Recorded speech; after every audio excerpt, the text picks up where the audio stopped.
A Organização Mundial da Saúde pretende classificar o vício em jogos eletrônicos como um distúrbio psiquiátrico. Uma série de outros vícios já está na lista de doenças da entidade. Os primeiros casos envolvendo a perda de controle no uso de uma substância surgiram no século XVI, no Oriente, com o abuso do uso do ópio. Hoje, são muitas as formas de dependência, das mais comuns, como as drogas e o álcool, até a compulsão por jogos de azar, como os bingos e os caça-níqueis.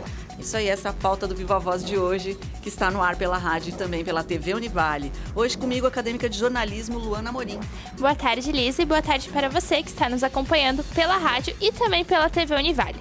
Lembrando que você pode também nos acompanhar nas nossas redes sociais. O nosso Facebook é facebook.com/VivaVozUnivale e o nosso Twitter e Instagram é @VivaVozUnivale.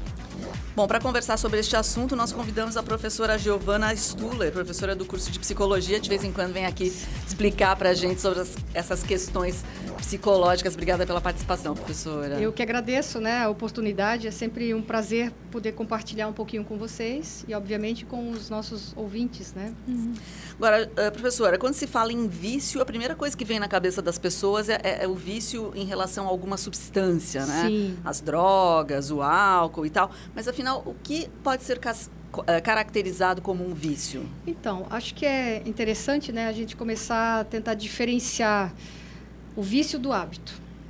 Todo mundo tem hábito e tem vários hábitos, mas o vício é considerado um hábito repetitivo. Ué, como assim um hábito repetitivo? Um hábito repetitivo que vai trazer prejuízo ao comportamento, ou seja, vai trazer um prejuízo na vida dessa pessoa, porque ele vai deixar de fazer outras coisas, de viver outras coisas para ficar somente voltado para aquele comportamento viciante que a gente costuma chamar, Inclusive, a Organização Mundial de Saúde, ela encara já o vício como uma doença física e psicoemocional. Por que uma doença física? Porque ela justamente vai alterar a estrutura cerebral. Então, a gente tem, sem sombra de dúvida, você começou ali no início comentando a respeito, o que vem, a primeira coisa que a gente pensa é a pessoa viciada em alguma substância. E, de fato, existe, dentro do o Manual de Classificação de Transtornos Mentais, os transtornos relacionados a substâncias. E o que eles causam, E eles vão fazer o que a gente chama de uma ativação no sistema de recompensa. Então, eles vão liberar uma substância, um neurotransmissor, que é a dopamina, que dá essa sensação do prazer. O que a gente vê hoje? Os estudos mostram, não hoje, mas já há algum tempo, principalmente os estudos ligados a neurociências, que os outros comportamentos viciantes, eles também liberam, eles também ativam esse sistema de recompensas. Por isso que é tão fácil a pessoa ficar viciada em algo que não somente uma substância. E a gente teria aí um número enorme de substâncias para a gente comentar. Mas existem outros vícios também. E, bom, uma das coisas que, como a professora já citou, que separa uma pessoa viciada de uma pessoa que possui hábitos normais, justamente esse comportamento que causa prejudicial na vida das pessoas, Quais seriam os principais motivos que levam uma pessoa ao vício, independente de qual seja o vício, Talvez uma primeira questão, existe uma vulnerabilidade biológica. Por que alguém se torna dependente de álcool ou viciado em álcool? Todos nós podemos ter a oportunidade de experimentar o álcool, mas nem todos nós o álcool fará o mesmo efeito. Pode ser que para algumas pessoas ele ative mais rapidamente. Isso é uma coisa importante também, porque a gente fala no sentido de o quão rápido uma determinada substância atinge essa área do cérebro, o sistema de recompensa, para que a pessoa se sinta, opa, eu gostei disso. Não é nem a pessoa, o cérebro vai dizer, Porque ele busca o prazer, Gostei disso, quero mais. E ali entra o que a gente chama da dependência física, tratando mais de substâncias, Acho que a gente vai ter oportunidade também de falar de outros comportamentos viciantes que estão mais... Que estão mais, despertando, talvez, o interesse da comunidade científica para tentar descobrir. Um pouco isso. Um pouco, obviamente, que tem a questão do próprio meio social. Algumas, e também uma questão genética. Filhos de pais que são dependentes ou que são viciados em alguma substância tendem a também desenvolver o vício, obviamente que se tiverem um ambiente que os permita, né, iniciar ou experimentar. Então, isso é importante. Outra questão importante, muitas vezes, é a falta de recursos que a pessoa pode ter, no sentido de que, opa, eu senti que isso daqui pegou para mim, mas eu vou buscar outras saídas. E nem sempre a pessoa se dá conta disso, né? Quando vê, ela já está numa situação que fica quase que impossível de sair se não for acionado algum profissional da área da saúde mental, por exemplo, né? Um psicólogo, um psiquiatra. Agora, Giovana, hábitos que podem parecer comuns, às vezes podem enganar a própria pessoa, né? Por exemplo, pessoas que gostam de fazer compras, né? Ah, sim. Daí... E, de repente, até que ponto elas podem se tornar viciadas em fazer compras, né?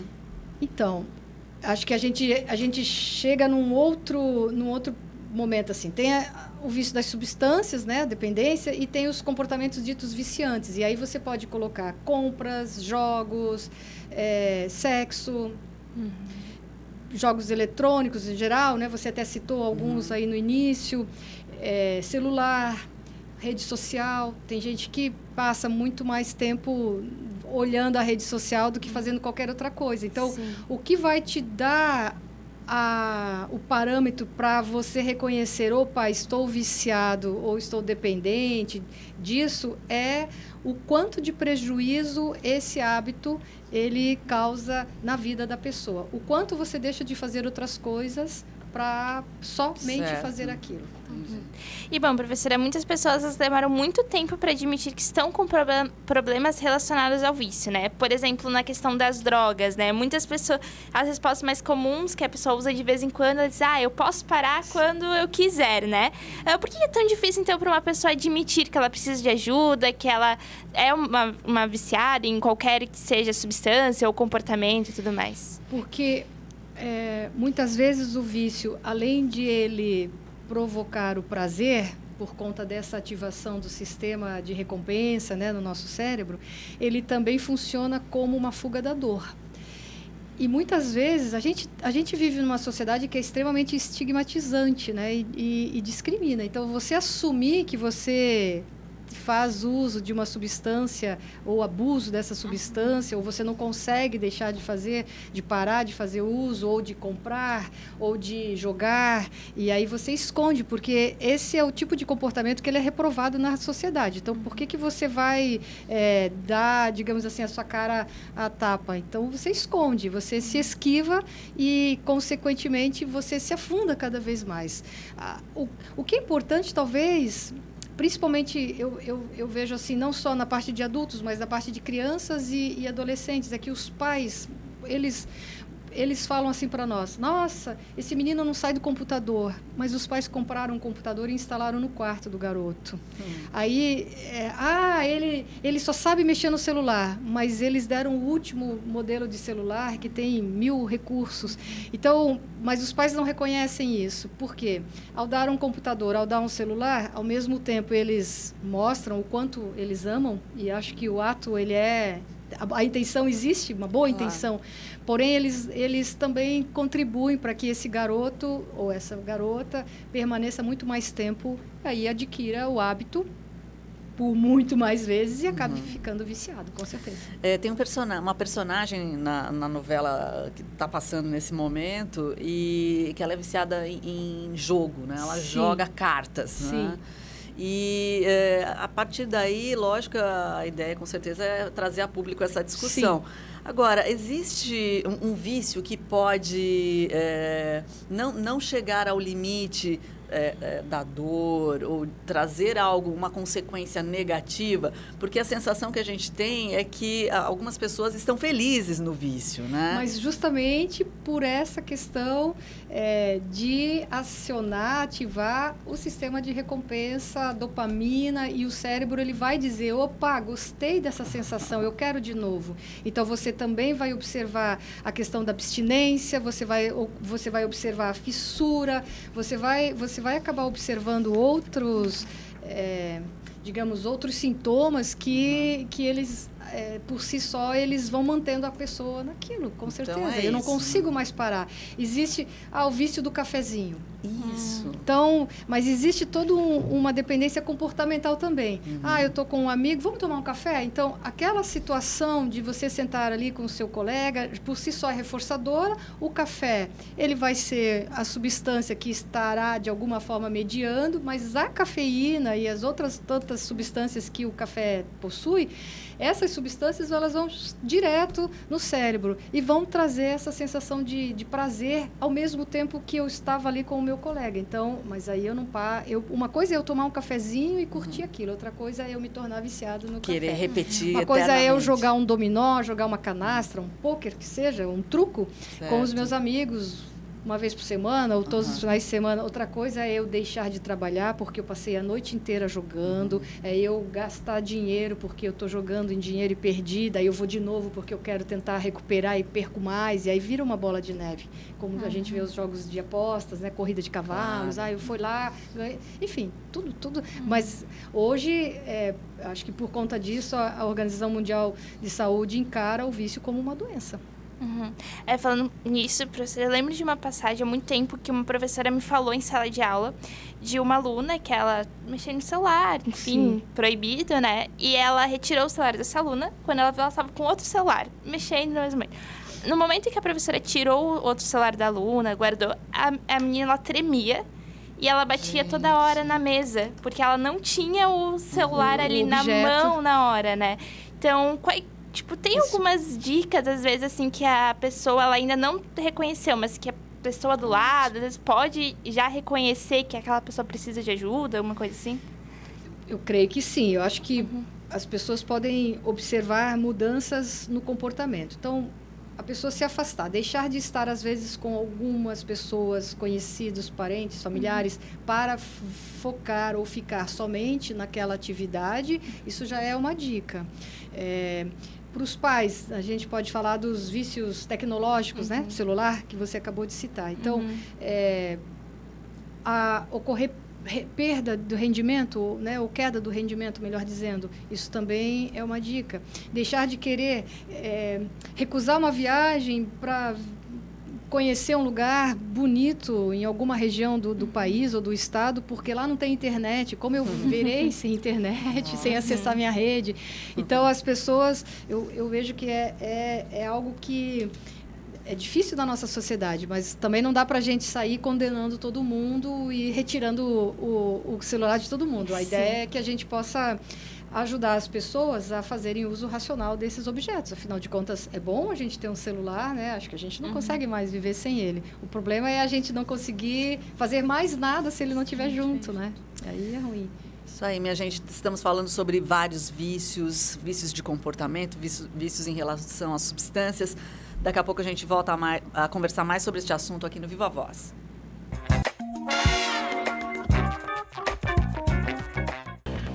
Estamos de volta com o Viva Voz de hoje, falando um pouco sobre vícios. A nossa convidada é a professora do curso de Psicologia aqui da Univale, professora Giovana Delvan Stuller. Bom, professora, e hoje quais são os tipos mais comuns de vício da gente encontrar? Olha, eu creio que ainda o que tem trazido bastante preocupação para nós continuam sendo os transtornos relacionados às substâncias. Eles estão aí. Eu creio que a gente nunca vai conseguir eliminá-los. Isso já vem com a humanidade já há séculos, né? Então, impossível. Mas existe uma preocupação bastante grande com relação aos vícios tecnológicos, que a gente chama. Então, e é uma coisa importante que a gente tem que tentar mensurar, assim. E precisa discutir, e acho que a comunidade científica vem discutindo sobre isso, porque até pouco tempo atrás os jogos eletrônicos, né, eles não eram considerados como um transtorno mental. Hoje eles já estão incluídos no nosso manual, né, de estatístico de transtornos mentais. Mas o uso de celular, a pessoa que fica muito tempo vendo vídeos pornográficos, então assim tem que haver uma diferença e uma pesquisa, assim, são as mesmas pessoas, elas têm o mesmo vício, aquele que fica usando ou jogando o tempo inteiro, que seja no celular ou que seja via computador, daquele que passa horas assistindo vídeos pornográficos, por exemplo. Eu creio que os estudos eles devem caminhar também nesse sentido para que a gente possa descobrir assim, o que tem em comum esses vícios. O importante é que a gente possa delimitar o tanto de tempo que a pessoa usa, como ela usa e o que isso acaba trazendo de prejuízo a ela. Então, eu vejo que as pessoas, quando procuram a gente, né, para tratar sobre algum vício, via de regra, quem se incomoda primeiro é o outro, não é a pessoa. Porque aquele que está viciado, ele tá sente feliz prazer. da vida. Exato, exatamente. Justamente por aquela questão do sistema de recompensas aí no cérebro que está, opa, quero mais. Mas quando alguém, peraí, esse menino não pode ficar assim, tira o celular, tal. E aí, o que a gente tem observado que por detrás dos vícios, existem outros transtornos que, às vezes, são negligenciados para estudos. Ansiedade, depressão, o próprio TOC, né, o transtorno obsessivo-compulsivo. E talvez esses também devam ser tratados paralelamente, né, ou simultaneamente ao vício que, a princípio, foi o que levou um familiar ou a família se mobilizar para encaminhar aquela pessoa para um tratamento. Giovana, bom, voltando à questão das substâncias, né, as drogas, especialmente, Sim. as ilícitas, né, elas continuam sendo, né, um dos maiores problemas quando a gente fala em vício, né, e temos alguns dados bem interessantes, porque mesmo todas as campanhas que a mídia faz, campanhas públicas de combate às drogas e tudo mais, o número de pessoas dependentes químicas continua crescendo, né? E aí a Pesquisa Nacional de Saúde do Escolar apontou que cerca de 9% dos adolescentes entre 15 e 19 anos em todo o país, né, já haviam consumido algum tipo de droga ilícita. E aí o dado mais alarmante, 55,5% já experimentaram bebidas alcoólicas. Na sua visão de psicóloga, né, por que os jovens continuam fazendo esse movimento e aumentando, né, cada vez mais? Né? Olha, primeiro, existe uma oferta muito grande. Às vezes a gente ouve assim, terá uma festa e é open bar. Poxa, que bacana, open bar, tu não vai gastar nada com bebida e tal. Mas isso é um tremendo de uma enganação, porque as pessoas que organizam a festa e que bancam a bebida para essa festa sabem que se vão 100 adolescentes, talvez 20, 30% daqueles adolescentes vão querer voltar e vão beber novamente. E aí, da próxima vez, eles vão pagar e vão fazer de tudo para pagar aquela bebida, né? A outra questão que eu vejo é, muitas vezes, que só a informação não basta, porque a gente tem informação, a gente tem acesso à internet, você pode digitar ali a palavra, quais são os prejuízos que causam o álcool. Tem inúmeros estudos, tanto em sites extremamente confiáveis e até por pesquisadores que fazem pesquisas há muito tempo, como pessoas dando depoimento, assim, eu perdi minha vida, perdi minha família, cheguei ao fundo do poço. Então, tem de tudo, mas também tem o acesso a você comprar, ainda que tenha a lei que proíba menor de 18 anos comprar bebida alcoólica, mas compra, a gente sabe que compra. Então, eu acho que é uma série de fatores que contribuem e uma tentativa sempre de viver o momento como se fosse acabar ali na frente. Então, é muito difícil você conseguir trabalhar no sentido de mostrar que determinados comportamentos eles podem trazer consequências aversivas para a pessoa, mas não de imediato. A médio e longo prazo. É muito distante falar para um garoto de 15 anos, 16 anos, olha, a bebida ela pode te trazer uma série de problemas cardíacos, circulatórios, enfim. E até etc, de vício etc. mesmo, né? Ele vai dizer quando? Talvez você aos 40 anos, você vai dizer, mas se eu chegar até lá. Então, ele vai dizer que é muito distante do que você fazer uso de alguma substância e imediatamente ela te causar algum mal-estar. Provavelmente você não vai querer repetir. Só que como essas substâncias, essas bebidas, elas trazem uma série de digamos, componentes, né, que fazem com que a pessoa sinta prazer, claro que eu vou querer repetir. Então, uma das coisas que a gente observa, não especificamente é o vício da substância, mas como vencer um vício tecnológico.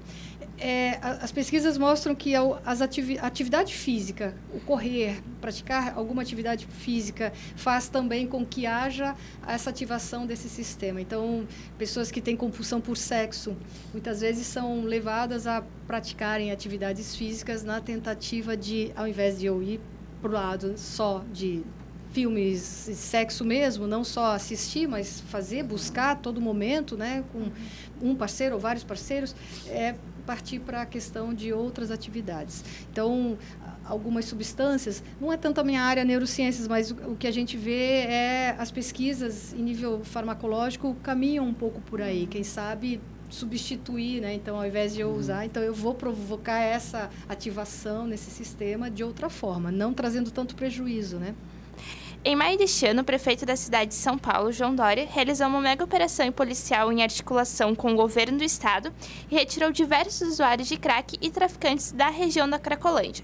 Muitas dessas pessoas foram até retiradas compulsoriamente. Como profissional da saúde, professora, qual é a sua opinião sobre essa atitude que o prefeito tomou? Sinceramente, foi um desastre horroroso que ele fez, porque ontem ainda, não sei se ontem ou antes de ontem, mostraram uma outra reportagem na Cracolândia e voltam. Eles voltaram. Não é assim, não é dessa forma tão assim, midiática, parece assim, né? Vamos, vou fazer isso. E vai fazer o quê? Vai levar o quê? Porque essas pessoas não estão só viciadas do ponto de vista ali, elas estão sujando a cidade, elas têm um problema, e um problema sério, elas estão doentes. E não é assim, tira daqui e põe ali. Foi o que ele fez, né? Tirou de lá, para onde elas foram? Começaram a ir para o centro da cidade. Opa, aqui ficou pior, então deixa eu voltar. Então foi desastroso. E essa questão? Eu sinceramente, achei que não deu certo, né? Não, jamais. Agora, Giovana, e essa questão dele ter utilizado a força, vamos dizer assim, né? Muitas pessoas diziam não. Eu não sei se ele continuou o tempo inteiro dentro da operação, levando as pessoas de qualquer maneira. Não, eu não quero ir. Não, né? Porque eu acho que daí houve uma questão legal proibindo. Não, foi proibido. Você não pode... Né? Pegar à força alguém e dizer, você vai, eu vou levar de... Vou te tratar. Eu vejo que isso é o mais difícil. E você falava um pouco da questão do aceitar. Enquanto você não aceita, porque assim, você até percebe que você já largou tudo, deixou casa, está na rua, está, digamos assim, uma questão mais grave, né? Porque a gente estava falando dos vícios tecnológicos, ninguém sai de dentro de casa. O garoto e a garota estão lá com o equipamento de última geração, com o computador de última geração, mas também é tão prejudicial quanto, não estou falando, claro que você não vê assim, mas ele está bem vestido, ele está bem alimentado, mas eu me refiro à questão de ele não viver outras coisas que não somente aquilo. Então, eu diria que foi um desastre, eu acho que discordo como profissional de saúde, eu acho que ele não ouviu os profissionais que de fato teriam bom senso e ajudariam. Ou talvez para ele fazer uma operação desse tipo, ou tentar fazer com que as pessoas que estão lá viciadas pudessem ter uma oportunidade diferente, não começaria por elas diretamente, teria que começar por outros caminhos, procurar ver a questão da saúde, o que adianta, né? Falar em outros caminhos, né? Quais são os caminhos que a psicologia tem oferecido para apoiar as pessoas a saírem desse comportamento vicioso, para deixarem o vício? Eu vejo que nós temos que encarar a questão do tratamento, porque aquele que já possui o vício, ele precisa de tratamento. Mas eu penso que o melhor caminho é antes, né? Então, promoção de vida. Então, ao invés de eu... Não estou dizendo... porque eu também gosto de tecnologia, gosto de equipamentos mais modernos, porque a gente acaba se acostumando. Mas, enfim, eu não estou dizendo que tem que acabar com o uso, a gente tem que saber usar. Mas, muito mais do que fica cômodo, às vezes, para um pai e para uma mãe entregar um tablet para um filho, para ele ficar brincando ali, enquanto o pai e a mãe ficam também num outro tablet trabalhando, muitas vezes, não é nem por lazer, mas às vezes por trabalho, mas às vezes tem o vício por trabalho, existe, né, as pessoas que não conseguem curtir. É você poder proporcionar outras oportunidades para que a pessoa entre mais em contato, por exemplo, com a natureza. Tem tanta coisa bacana para a gente ver. E aí eu tenho estudado um pouco e acho bacana poder ter essa oportunidade, assim. Existe o que a gente chama de práticas de mindfulness, que tem ajudado bastante as pessoas a controlar a ansiedade, porque são doenças que estão ali nessa linha junto com o vício, né?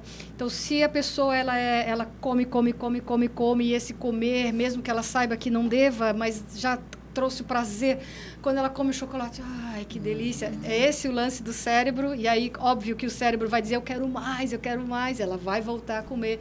Mas se ao invés disso ela pudesse encontrar outras formas de abaixar a ansiedade, talvez não precisaria.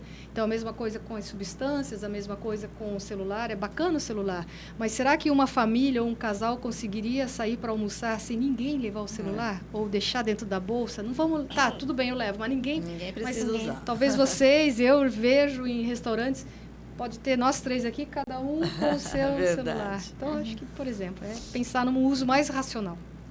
Bom, a gente termina aqui a nossa conversa com a professora Giovana Stuller, a quem a gente agradece mais uma vez a participação aqui no nosso programa. E ficamos por aqui, né, Luana? Ficamos por aqui, fechamos mais um programa e a gente se vê, então, até o próximo. Até lá. Tchau.